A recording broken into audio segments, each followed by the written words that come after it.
Maayong hapon, Negros. Ini ang Digicast Negros 10. Ang nagapanguna nga napulo ka mga balita sa isla sa Negros ang amo ni Gadulong sa inyo.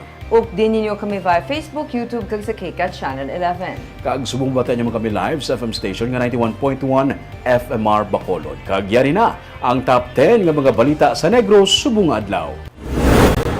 Mayor Benji Miranda nagsiling ang kabangkalan COMELEC nagsala sa pag-hire sa support staff sa BSKE. Inugsweldo sa ila, ginaproblemahan pa kundiin kwaon. Nauna nga 288 ka mga housing units na tala na nga i-turnover sa December 20. Pagbunggo ni Anay Presidente Gloria Macapagal Arroyo sa kay Governor Lacson sa pagkagobernador sa Negros Occidental, malayo matabo sunod sa gobernador. LPA sa Guasampar, isa na kabagyo. Kag sa Good Vibes, Hiligaran may Pyrotechnic Village para sa tanan ng mga manufacturers sang palupok. Tinatanan sa Digicast Negros 10. Sa number 10,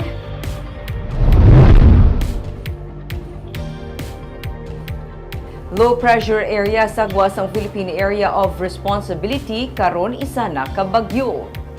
Ang ginamonitor nga LPA sa pag-asa sa isang northeastern Mindanao ang isa na kabagyo. Sunod sa pag-asa, posible sa Miyerkules magasulod na ini sa PAR. Kung makasulod na sa PAR, pagatawgon ang bagyo nga si Kabayan. Dugang pa sang pag-asa kung bulan sa Nobyembre kag Disyembre, masami ginalabyan sang bagyo ang Visayas pati na ang Mindanao. Sabado nga adlaw, posible ang paglandfall sang bagyo base sa track sang bagyo. Sa masunod nga mga inadlaw, ipaidalom ang mga probinsya sa Visayas kag Mindanao sa tropical cyclone wind signal.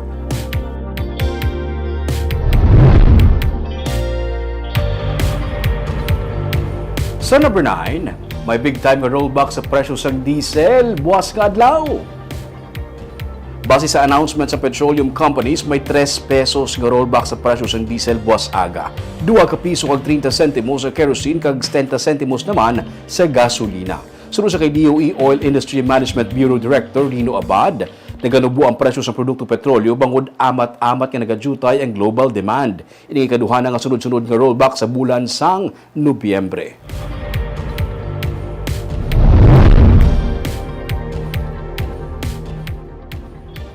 Sa number 8, mga baligyaan sang ukay-ukay sa palibot sa Bacolod City Public Plaza ang ginapangitaan sang mabalhinan.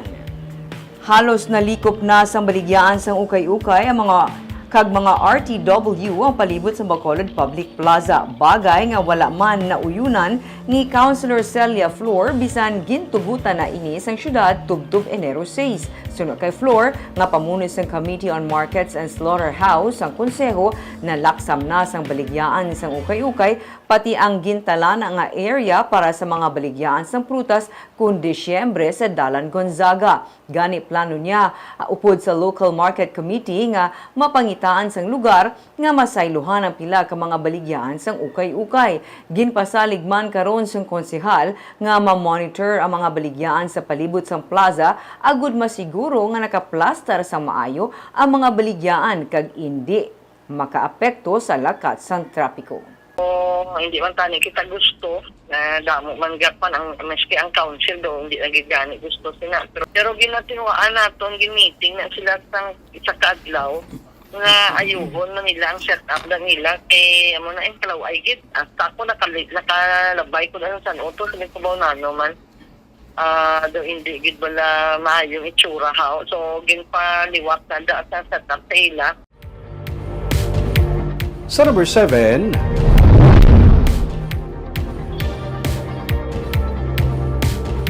mga badyawan nagatiniro sa Kabangkalan City, ginpapauli sa Zamboanga. 23 tanan ka mga badyaw ang ginpapauli sa Zamboanga sang kahapon nga adlaw.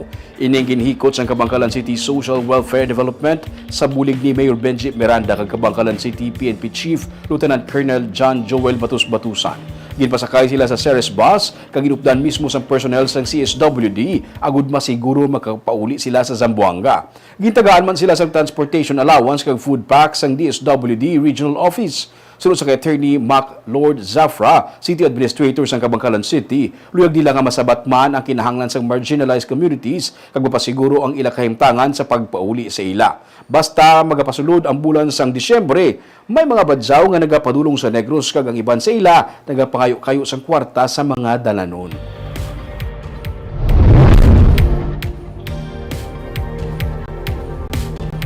Sa number 6, pagtimalos isa sa mga ginalantaw rason sa pagpatay sa duha ka mga akyat bahay sa Bacolod. Nakabaton sang impormasyon ng kapulisan nga antes pa man gintiro patay ang duha ka mga lalaki sa Dalan Araneta, may nagluntad nga kaso sang pagpangawat sa Bredco sa reclamation area. Gani ginalantaw man ni Pulisa Major Elmer Bonilla, commander sa Police Station 1, nga posible pagtimalos ang isa sa mga motibo sa pagpatay sa mga biktima nga lunsay ginakabig katapo sang akyat bahay. Ginpanginwala naman ni Bonilla ang katapos ng vigilante ang mahimo imbolbado sa pagpatay sa mga biktima. Nagwa sa investigasyon sang PNP Biyernes ang kaagahon sang nagalakat ang mga biktima nga sanday Norbert Aguda kag Kenneth Hamandre sang gintiro sila sang gunman nga nagaangkas sa motorsiklo. Ginsiling sang mga nakasaksi nga balikan pa sang riding in tandem ang mga biktima agud masiguro nga sila ang patay na.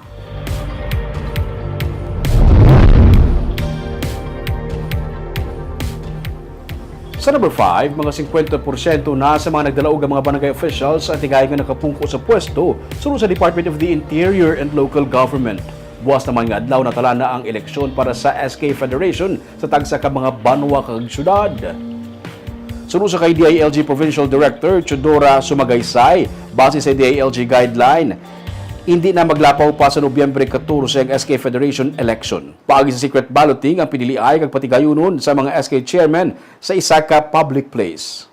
Ang magadaog ang magaserbi nga ex-officio members sa sanggunian panglungsod ukon bayan.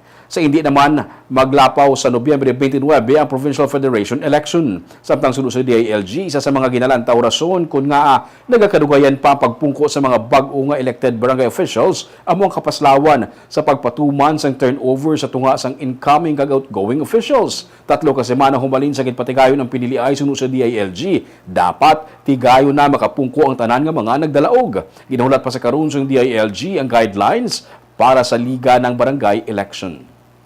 On the part of the barangay, may ara ang ginatagaan sila ng 3 weeks after election na maka-assume na sila dapat. So our election was October 30. 3 weeks after sa ila proclamation, dapat makatuko na sila.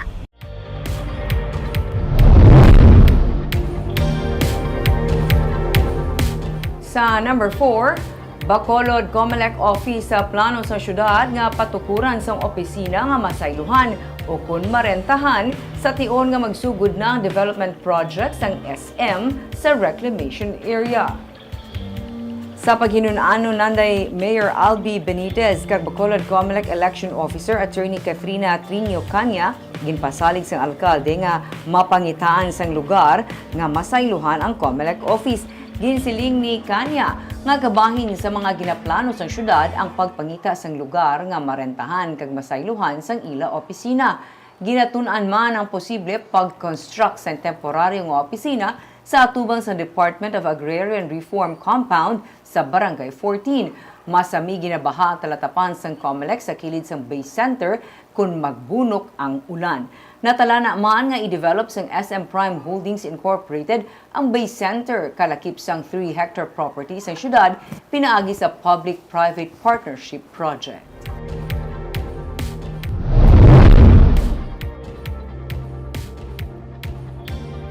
Sa number 3, mga huring-huring nga nagagwa nga magabunggo si Anay Presidente kag Pampanga Representative Gloria Macapagal Arroyo sa kay Negros Occidental Governor Eugenio C. Lacson sa 2025 ang malayo nga matabo. Ini ang pagpati ni Governor Eugenio C. Lacson nga nagsilingman nga ang pagpapili ni Macapagal Arroyo kontra sa iya ang daw hindi matabo bangod nga paryentihanay man lang sila. Si Lacson ang related sa bana ni Arroyo nga si Anay First Gentleman Miguel Mike Arroyo. Amay sini si Ignacio Lacson Arroyo. Sa nagligad nga Biyernes, imbitado ang gobernador sa balay sa mga Arroyo sa pagkilala kag pag-abi-abi sa ila dinapit nga bisita kag wala sang politika nga gintalakay. Damlag pa, nag-announce si Lacson sang iyang re-election bid sa 2025 kag ini ang gisuportahan ng Vice Governor Jeffrey Ferrer, Bacolod Mayor Abby Benitez kag anak sini nga si Mayor Javi Benitez nga amuman ang Association of Chief Executive President. Sa number 2,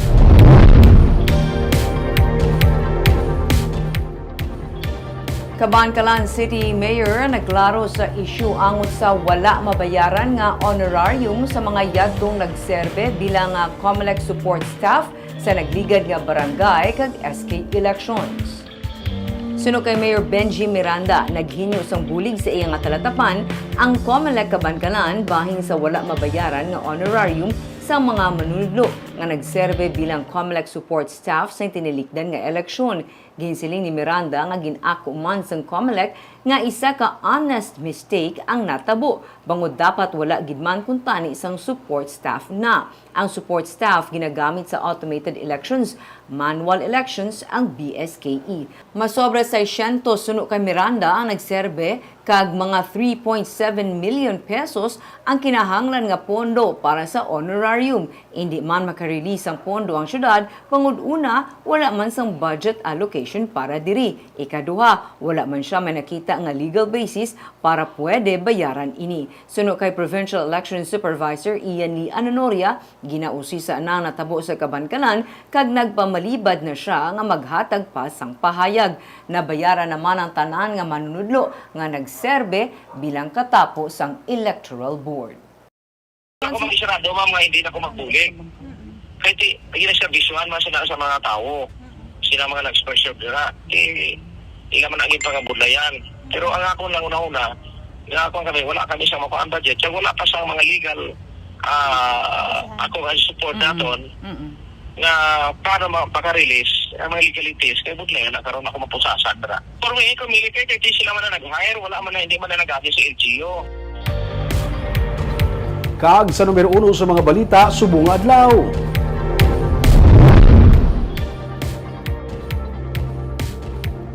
$288 ka mga housing units ang natalana nga i-turnover sa December 20. Mga informal settlers nga walay kasarang magbayad, natalana naman nga ipaidalom sa People Housing Program. May report si Nico Delfin. 6 na katuig nga nag-a-star sa balay sing iabyan ang driver nga si Rene Boy Bordomeo sa Barangay 31 sa Bacolod. Masami kon maalangan sa ginamaneho na lang nga van nagapaligad sang gabi si Bordomeo. Mabudlay ini para sa iya. Bangod kaupo niya naman ang iya duwa ka mga kabataan nga karon nag-eskwela sa kolehiyo. Ako pa lang, okay man lang baskin hindi ko matulog. Pero kung isa hindi ko makapulit lang hindi ko makapulit ko sa Barangay 31. Dire lang ko isa sa lakyan man sa katulog. Gani ginakalipay niya man nga isa siya sa kwalipikado nga benepisyaryo sang Yuhum Housing Program. Sa records ng Bacolod Housing Authority, isa si Bordomeo sa sarang maka-avail sa 288 housing unit nga nahauna nga i-turnover sang Department of Human Settlement and Urban Development upod sa Bacolod LGU sa Disyembre 20. Nakugid nga pasalamat ko sa Yuhum Housing, sir. Tungod na tagaan ko nila tsansa na maka-star sa ila unit, sa ila building kay Mayor Alvin. Suno kay Rodel Parcon, Executive Assistant 3 sang Housing Cluster, may 90% na nga natapos ang 4-story housing project sang Yuhum Housing sa Barangay Vista Alegre. That people will migrate to cities and cities will drive economic development.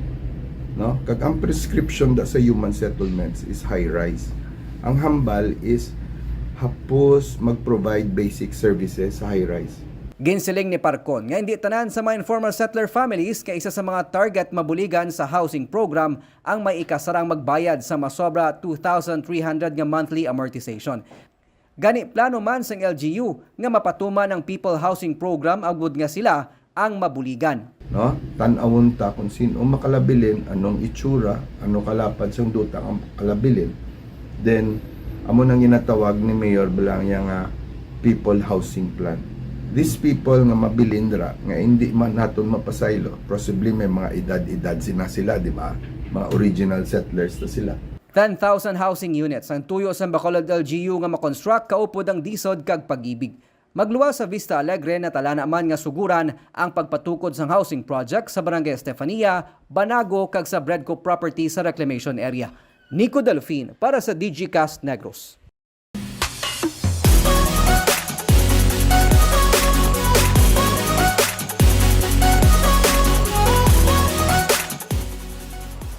Sa Good Vibes, masako na sa karon ang Pyrotechnic Village sang hinigaran sa paghimo sang mga palupok. Sa Bilugan Negros Occidental, sa hinigaran lamang ginatugot ang paghimo sang palupok. May report si Romeo Subaldo.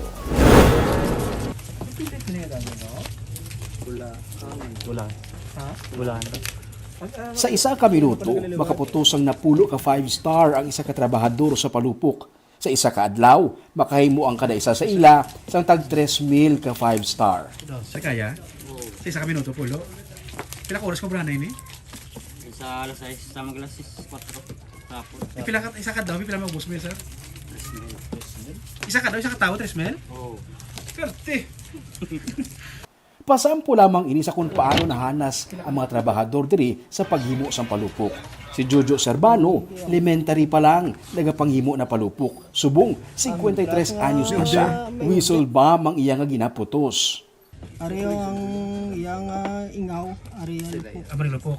Sugbong na sa grupo. Halin las 7 sang aga, nagasugod na siya pamutos tubtub las 3 ang hapon. Amat-amat na kuno ang sinakuay, kaya nagapalapit na ang bulan sang Disyembre. December highlight, nakabay baklanay. Pero sige, ginabranay nyo sa December. Oo, Kaya ano ka mong sa pitsaga untat ko December? mintras nga May order. may order eh. Pero untat? Banat eh.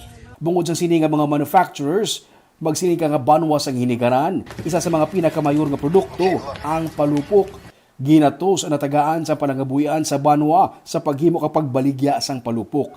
Ini ginatawag nga Pyrotechnic Village sa hinigaran. Ang duta, ginapanag-iyahan sa lokal nga panguluhan, kagkutob sa tanan nga mga manufacturers sang mga palupok, diri nagahimo sang mga palupok. Halin sa pagpreparar sang pulbura, paghimo sang pabilo, kag pagputos sa mga palupok, diri tanan ginahimo. Open space ini, kag may kinaiya nga mga area ang tag sa ka manufacturer, kag ang kada step by step nga proseso, may iya nga tulda. Kay bawal naman sa mga balay-balay. Isang una ka ba'y may nasunog nga isagit ka Oo, ako sitio. tuntuman ko. Oh, so that's why ginhimuan sila village nga ila. Ano tawag Pero sila? yung isang banwa, Pyrotechnic Village na di. Pyrotechnic Oh, Village. pero ang Sa kada tulda, may tubig kag fire extinguisher. May mga pahanumdum sa mga hindi dapat paghimuon kun ari diri. Doble, triple pagani ang paghalong sang tanan, kay isa lang kapasaway, posible mag-igrab ang bilog nga lugar. Suro sa presidente sang asosasyon sa mga nagapanghimo kag nagabaligya sa palupok nga si Ernesto Watson Jr. sa Bilog nga Negros Occidental, sila lang ang nagasupply sa mga palupok sa tanan nga mga LGU, kay diri lang ang lisensyado nga manufacturer sang palupok. Oh, sir, kaya mo malaning kuan ang may mga license, factory license nga ano. Sa Bilog nga probinsya na ton? Oh, di sa Negros Occidental. Ay, ginigaran lang. Inigaran na May sir. license, nga makapobra. Oh, makapobra. Kag anay sir, yan isang ano mo LGU gin provide sa mo para matingo bala oh. Kung ba safe siyang open space. Oh, natatanan kag rin. safe sa ano sa mga residents rin, medyo distansya ga ano. Pagsulod sa bulan sa Disyembre, doble na ang pagsinakuay. Tubtob nga may order, padayon na pagmanufacture. Delikado, pero suno sa ila, kung disiplinado ang mga nagaobra, wala sang problema. Sa sininga mga palupok, nabuhi sang halos 500 katrabahador ang ilang mga pamilya.